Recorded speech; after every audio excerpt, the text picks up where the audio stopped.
Hey there, just a quick note before we get into today's episode. Are you tired of staring at a blank screen, wondering what the heck you're going to talk about this week on your podcast? Or even worse, wondering if your episodes are even helping you get clients? What if I could take that planning off of your plate for the next 3 months? I just opened up a done-for-you 3-month episode plan where I will create a custom 12-episode roadmap built for your offers, your opt-ins, your goals, your podcast, so that your podcast leads to email subscribers and clients. You will walk away with a 3-month plan with 12 episode titles, episode purpose, call to actions based on your offers, and a clear content plan that you can plug right into your workflow. So there's no more guessing about what you're going to talk about for at least 3 months. This is a brand new offer, and for the next 2 weeks until January 23rd, you can grab it at a beta price of only $97. The regular price will be $297 after January 23rd. So if you want strategic episode planned just for you and your offers, your business, and I'm not talking about just a bunch of ideas that will go nowhere. This follows my framework. So it'll be all laid out for you, 12 episodes that you do not have to worry about. That's 3 months. So if you are interested, click the link in the description below to get started or to learn more. Now let's get into today's episode. Hey there, welcome to Podcast First Marketing. I'm your host, Allison. How would it feel to have a simple plug and play episode framework that you can use this week to help your listeners actually do something after they listen to your episodes? That's what I want to talk about with you today, because this framework trains your audience to take action. And this is exactly what I want, or that you want, if you want your podcast to lead listeners to your offer. So I started using this framework several months ago, and it basically changed. First of all, it made things so much easier when creating episodes. They stopped being these nice, just random, nice to have episodes, because I wanted them to be more effective. And I wanted my listeners, you, to know what to do next. And when you do this, you're going to start seeing those email subscribers. You're going to start getting messages. You're going to start seeing applications come through. However you lead people to your offers, that's what I want you to have. So I'm going to be teaching this to you today, and I do this in all of my offers, especially with my one-on-one clients. We make sure that you have an episode structure that you can follow each and every time, because it works. So I'm going to be talking about my 5-part episode structure. And this is basically a simple structure that works every single time. And it's exactly why I built my podcast episode planner. If you didn't download that, I talked about that last week. It is my episode planner that helps you touch upon those 7 buyer types that we talked about in last week's episode. I'll link it in the description as well as the episode. It just helps to make sure that every episode has a job. And then this week, I'm talking about how each episode is structured to do its job. So the first part of every episode is the hook and a problem. So why this matters in every episode. You want your episodes to open up with clarity. A lot of people will start with telling a story or kind of going off on a side tangent. And I'm not to say that that's bad.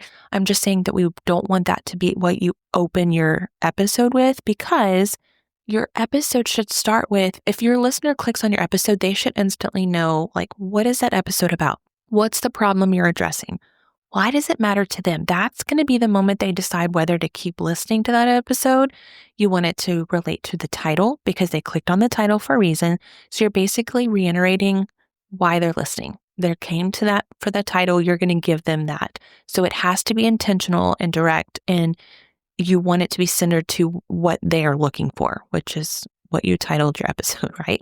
Then the second part is that personal connection. So we're not leaving out the storytelling, because you want to touch upon those buyers, the relational buyers. If you haven't listened to last week's episode, I highly recommend you do. It's the 7 buyer types. We're not creating this one episode for all 7 buyer types, but we do touch upon some things that will catch different buyer types. So start with the hook first. I was listening to a podcast this morning, and this is very typical of this host, so I know this, but I paid attention. The meat or even not even the meat, the why of her episode. Like the beginning of the episode did not start until the 4.5 minute mark.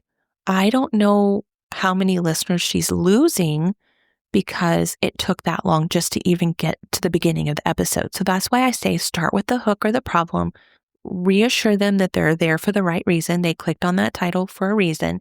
Then the second part is you're going to get into that personal connection. This is where you're going to start to build the trust with them. You're going to start to help them see that, okay, you've told me why, but now you're going to bring in this personal story. Maybe it's even a client win or behind the scenes of something that, happened to you that connects with the topic. You always want to connect your story to the topic of that episode because that is going to build the trust. That's going to make your topic and story relatable. They combine together. And it basically humanizes you as a teacher and what you're talking about. Like you've been there, you know what's happening. And that is where those listeners buy from people that they feel connected to. So this part is essential. So hook them in, not even necessarily like this Instagram scroll stopping hook. I'm just talking about today we're talking about that. It could be as easy as that. Then you get into that personal connection. Then the third part of your episode, this is the meat of your episode. This is where you're going to deliver the main content. It's 3 to 4, maybe even 5 very structured points. So whatever your topic is, this is where you're going to be teaching them, but in a way that it moves them forward. It's not going to fire hose them with information. So your 3 to 4 points, I wouldn't say more than 5 because that's too much. You could break it apart into 2 different episodes by then. So 3 to 4 is kind of the sweet spot, but your 3 to 4 points should support that belief shift that you're trying to make in them, like why it's you that they should be listening to and working with. You're building that momentum and you're talking them through how do you work? How do you deal with these situations? It should feel actionable. You're not giving them too much, but enough to where they know that they could move forward with that. And then you always want to tie it back to the main message. It has to be relating to why you're creating this episode in the first place.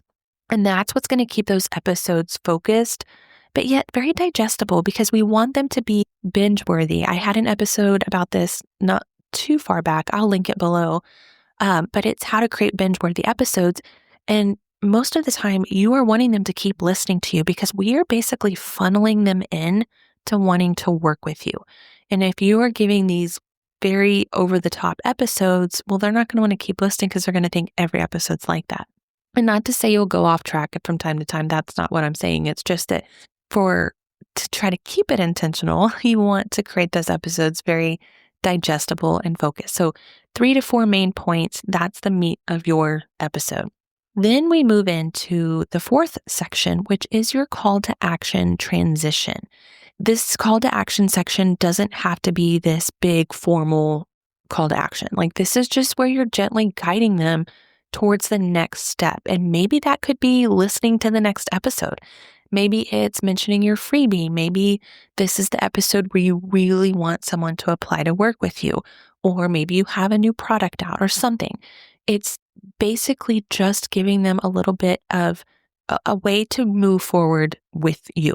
And it should flow directly into the last section, which is your episode teaser. And this is going to teach your audience to move forward listening to the next episode. So the last section is where you're going to tease the next episode. This is where that episode planner is going to come in handy because you will already know what your next episode is. You can't tease something if you don't know what you're talking about next.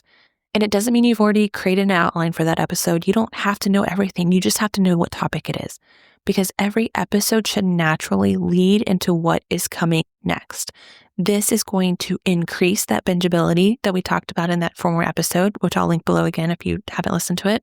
It's going to boost your retention, meaning that people are going to keep coming back to hear what you have to say.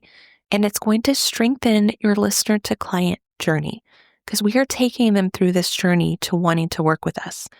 You may have one episode that is just like, oh my gosh, that did it. That sold that person into wanting to work with you, but not everyone is going to be that way. So we want to create episodes that lead them on this little path to working with you. I'm moving my hands like you can see me, but just know I'm creating this path with my hands. But this teaser, it can just be a simple little one-liner. Like next week, we're going to be talking about da da da da da. That's it. That's all you need. But that's the full repeatable episode structure. If you want to steal it, it's the first section is you want the hook or the problem that they're having and how this episode's going to talk about that. The second section is you bring in that personal connection to get those people to want to, or not want, well, yes, they want to, you want them to want to work with you, but it's to get to know you more. Then you have that third section, that's the meat of your content. That's where you're going to deliver those 3 to 4 clear structured points.